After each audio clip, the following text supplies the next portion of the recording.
I'm not going to go that slow anymore. Now I'm just going to start putting the numbers and writing it down, but I'll do a couple more. Sorry, my thing got stuck.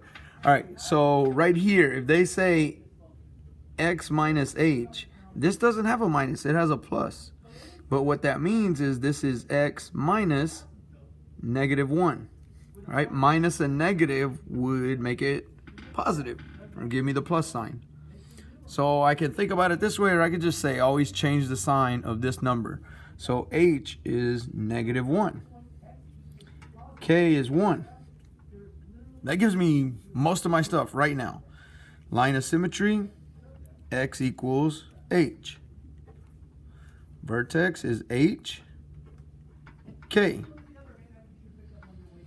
The number in front, a up here in front, is positive, so it opens up. If it's pointing up, my vertex is a minimum point. So -1, +1 is a minimum. It's gonna point up, right? And it's gonna be vertically stretched. So I'm gonna do one of these. You'll see why I didn't. Well, if it's pointing up from here, is it ever gonna touch the x-axis? No, because it started above the x-axis and it's pointing up, so it's never going to touch the x-axis. So those are not available. There is none. My domain is always all real. And the range, when it's pointing up, is going to start here, right? If we're going up the y-axis, it starts here at 1 and goes up to infinity.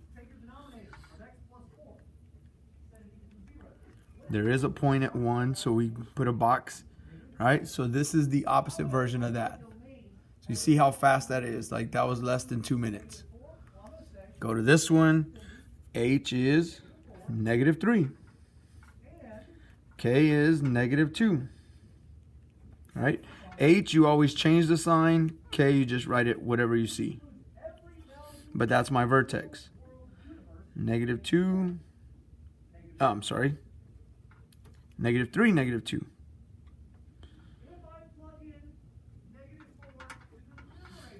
Okay, remember that my -3 is going to be my line of symmetry. If there's no negative in front, that opens up.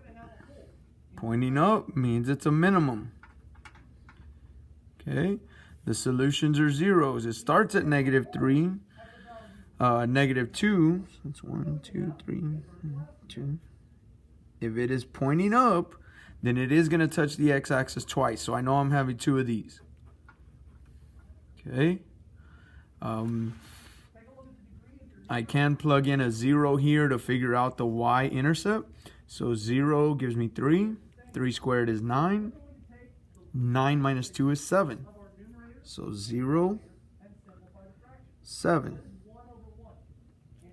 Here's the deal. Here's the line of symmetry. So that gives me another point. See, this is 3 boxes away, so I can go 3 boxes on the other side because it has to look exactly the same. The line of symmetry is a mirror.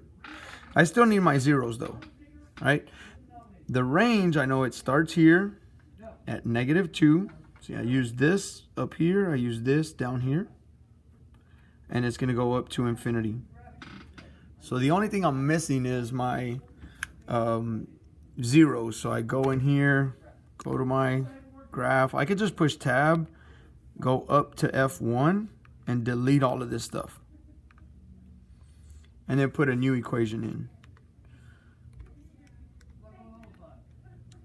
X plus 3 squared minus 2. And then again, we're just going menu, 6 is analyze, and then find the zeros, 1. Go right in the middle of the zeros. Click on it, highlight this way. That's -4.410.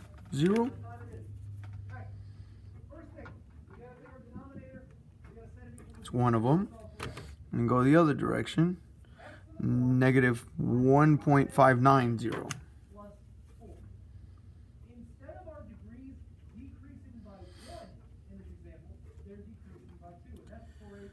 So -3, 4.5, so it's about right there. And -1.5 is almost 2. So there's my picture. Okay? So good luck. Do the other ones.